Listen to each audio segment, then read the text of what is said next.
For years, General Abdourahamane Tchiani led a guard that protected Niger's President Mohamed Bazoum. He's now unseated him and replaced him. The self-appointed leader has dissolved Niger's constitution. In an exclusive interview with Al Jazeera, a presidential advisor says Tchiani is jeopardizing more than politics. So far, blood has not been shed, but the statements of the coup leader are dangerous and can aggravate the situation. More will begin to question the legality of recruiting hundreds of soldiers. This may lead to an outbreak of an ethnic conflict. The people of Niger reject the military coup and mostly support President Mohamed Bazoum. Supporters of General Tchiani warn any foreign military intervention will lead to chaos. The international community says it's here for us. We don't want them here. We don't want its moral lessons. It's no longer credible in the eyes of Africans. Tchiani's self-appointment came after chaos and demonstrations gripped the capital Niamey after Wednesday's coup.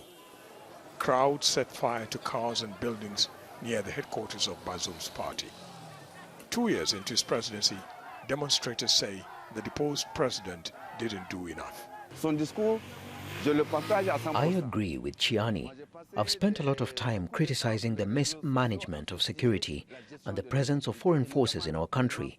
Their presence is more about diplomacy, but it's of little use. Many Western allies disagree. They insist Niger needs military support from the US and France to fight the expansion of armed groups linked to Al-Qaeda and ISIL. Niger may have a new leader, but its political uncertainty still looms across the West Africa region. Ahmed Idris, Al Jazeera. Jude Moore is a former Liberian minister and is now a senior policy fellow at the Center for Global Development. He says it's difficult to assess if regional leaders have any leverage over the coup leaders. You have to remember this is the fourth coup in the West Africa region, and every single one of the coup plotters received a similar ultimatum about restoring the constitutional order. So it's really hard to know if there's some bite behind the bark. And because the continent is under significant stress, there are all kinds of things happening now. The African Union doesn't have a standing army that they can send in. Even in West Africa, it's difficult to imagine what they would do beyond the ultimatum. Now, they might impose sanctions on them and cut them off from trading regionally. But it's really, really difficult to know what the African Union can do beyond the ultimatum. And Jude, what about pressure then from the international community? I mean, France refuses to recognize the new leaders. The EU says, look, we're going to suspend financial aid and security cooperation. Will this force the coup leaders to return to civilian rule? Will this pressure work?